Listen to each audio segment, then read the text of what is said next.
Hey, this is Tommy DeCarlo, and you are listening to Godless Heathens. Lightning. Fire. Power of God or something. He died for our sins. That shall be his undoing. Hey, what is going on here? Shocking. Positively shocking. That's just funny. Fuck you. I love it when a plan comes together. Hey, come here. Hi. God damn it.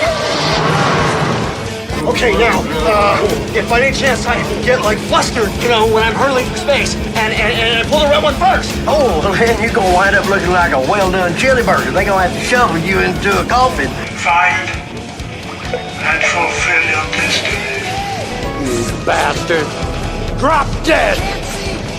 Item 2 request. You remember one thing. You screw up just this much, you'll be flying a cargo plane full of rubber dog shit out of Hong Kong. I'm Larry. Fuck off, Larry. This is Dr. Vincent West. I've got a very special guest today with me. I've got Tommy DeCarlo, and his new album, Dancing in the Moonlight's coming out from Frontier Records on December the 9th. I'm so excited to speak with him today. Lots of fun stuff to chat with him about. And Tommy, how are you doing? Thank you so much for doing this. Oh, Vincent, I'm great, man. Thanks for having me. I appreciate it. I really appreciate you.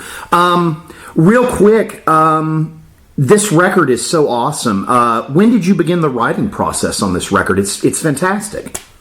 Well, Frontiers and myself, we began kind of throwing around ideas probably about a year or so ago about this. And, actually, I want to say it was probably maybe just about 2 years ago. And it was kind of a collaborative effort between their writers and myself. And we put together a game plan, and, we just started, putting together one track at a time, and the next thing you know, we had a full album's worth of music, and I got busy on the vocals. And, the wonderful thing about that, Vincent, is, the technology. I mean, we did this from afar. I mean, they were in Italy. They are in Italy, and right. They're in Charlotte, North Carolina. And, had it not been for the wonder of technology, we wouldn't have been able to do this, or at least one of us would have had to have gone to the other. And, sure. So it really worked out great, and, I couldn't be more thankful to Frontiers for at least approaching me with this project, because that's really how it all came about. Well, it is wonderful. There are some great tracks on this. What are some of the standout tracks on the album for you? Well, of course, the title track. That was one. They gave me the opportunity to choose the title track, and I chose "Dancing in the Moonlight." And it was just such an upbeat, up-tempo, just a very positive tune that is, it's one of those songs where you just can't help but move when you hear it. Sure. I mean, just between the layered guitars and, not only the vocals, but the harmony vocals. It was really probably my favorite on the track. I would have to say that is my favorite on the track, although I love all of them. That one stands out to me a little more. It's really, really cool. One of the tracks I really liked, I wanted to ask you about, was No Surrender. Now, what do you like about that, Vincent? Well, growing up, listening to a lot of, I was lucky to have an uncle that was really into a lot of classic rock stuff, and this record, I miss this type of music.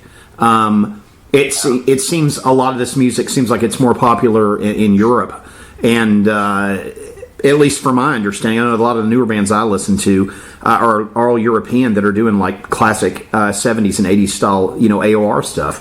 And it's just a great rock track. Yeah, one of the things I like about that track is it's not particularly a screamer for me. It was nice to be able to, there's some parts that are up there, but some of the parts that I'm mostly proud of is the parts that I can come down and kind of sing in a little more of a lower range on some parts. And I love the transitions from where they break it down a little bit and it kind of gets a little bit acoustic, and it's just it's very clean. It's a clean sound. I mean, Alessandro produced a great song on that one. I mean, he did, for all of them. But going back to what you said though about the 70s AOR music, it's nice that someone's keeping that music alive, because it's for me, I still think there's a huge audience for that music. And given today's radio, be it mainstream radio or Sirius or whatever you want to listen to, you have to search for that stuff sometimes, because it's not like it was back in the day where that was what was played on the radio. And right. A lot of people miss that, and I know I certainly do. Absolutely. And that's what's so great about this album. It's like it's fresh, it's new, but it's got classic sounds in there, and I love that. It's such a great record. Another track I wanted to ask you about is "Change Our Fate." Yeah. Well, I think that has a great message. Lyrically, it definitely tells a great story, and again, just the intricacies in terms of the music and the vocals.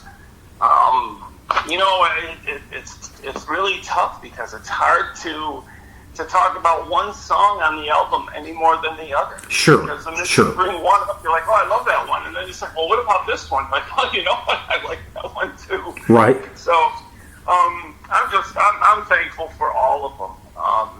I really like Beyond Forever. Oh, that's a good one. Yeah. It's kind of a power ballad type. That's just it was a pleasure to sing. I got to tell you, I enjoyed singing every track. I couldn't get enough of it. What do you think are the differences between Dancing in the Moonlight and then Lightning Strikes Twice for you, like emotionally, vocally? Yeah. Well, I can tell you, Lightning Strikes Twice. That's the title track, and I'll tell you about how that song came about, and the difference to me between that and Dancing in the Moonlight is I was told by someone in the industry some years ago that I said, well, I'm going to start a band with my son. We're going to go out and have a little bit of fun. And they said, well, that's great. That's a great idea. Have fun with that, but remember, lightning doesn't strike twice. And I remember when I had the opportunity to write that album, I wanted to write about that, and I wanted to put that in there because I thought to myself, well, I'm not going to give up on that notion that lightning doesn't strike twice. I think it can, and it may not come to you. You might have to go to it, but it can definitely happen. And working on Lightning Strikes Twice, of course, my first Frontiers release, that was a lot of fun. That was a little more my son and I working from here. And we put together all of those tracks here in Charlotte. And that was a little more personal for me. It was my first one. It was really something, I guess the way to put it, Vincent, it was years of music that I had in my head that I finally was able to put on tape and express, the music that I was feeling inside and that I had, in my head. I wanted to get it out, and that's what came out was, that album. And that was special for my son and I. It was, a moment for us to look back on and say, wow, that was a great time in our life. Not everybody gets to write a record or be on a record label, so we were both very proud of that. But now coming over to Dancing in the Moonlight, that was another proud moment because it made me feel like, well, you liked what we did on the first one. You didn't forget about us and just write us off. So you came back with another idea to do something else, and that was, that means something when someone, especially a record label, and you're a musician, they come to you with an idea, and it's special. It means it meant something to me. So it it certainly is a pleasure to be able to be thought of, in that you can bring something to the table that, someone like a record label, Frontiers, something they think you can bring to the table and do a good job with. So, yeah, I was very proud of that. It's wonderful. Both albums, actually, yeah. Oh, they're great. Your son's very talented as well. Yeah. This record, was it? I mean, do you feel? Because it feels like I like both records. I was checking both of them out. They're both really, really good. Two different moments in time, maybe. Yeah. Again, I would say the first Lightning Strikes Twice was, although it was only 3 years ago, it was probably 20 years of music in my head that I was. It's amazing.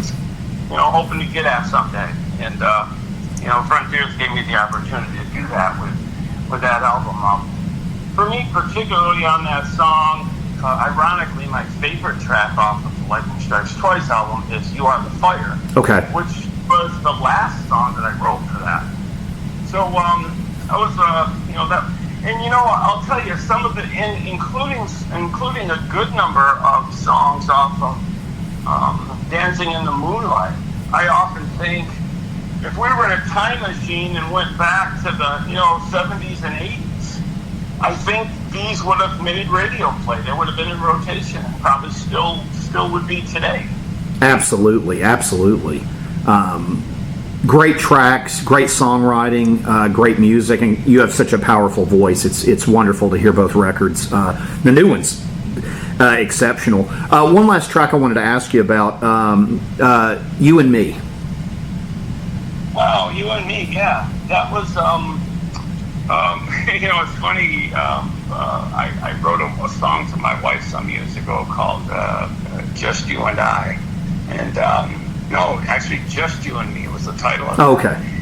Of course, this had nothing to do with that, but I really did enjoy that particular track. I thought it was, I felt it was a little bit different, different of a song than the others, but it still fit really well in the mix of all of them.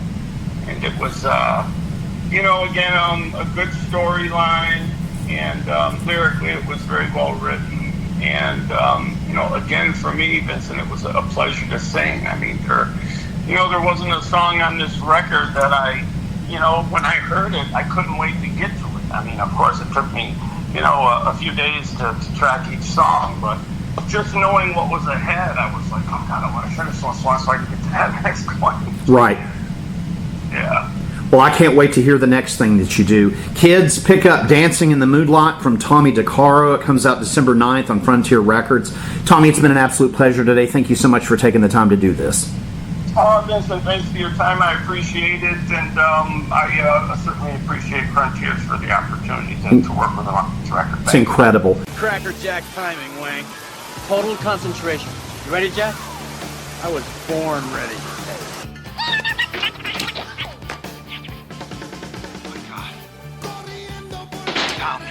I don't know how, but they found me.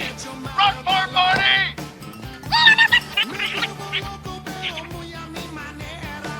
Oh my God. They found me. I don't know how, but they found me. Run for Marty! Doc, take us out.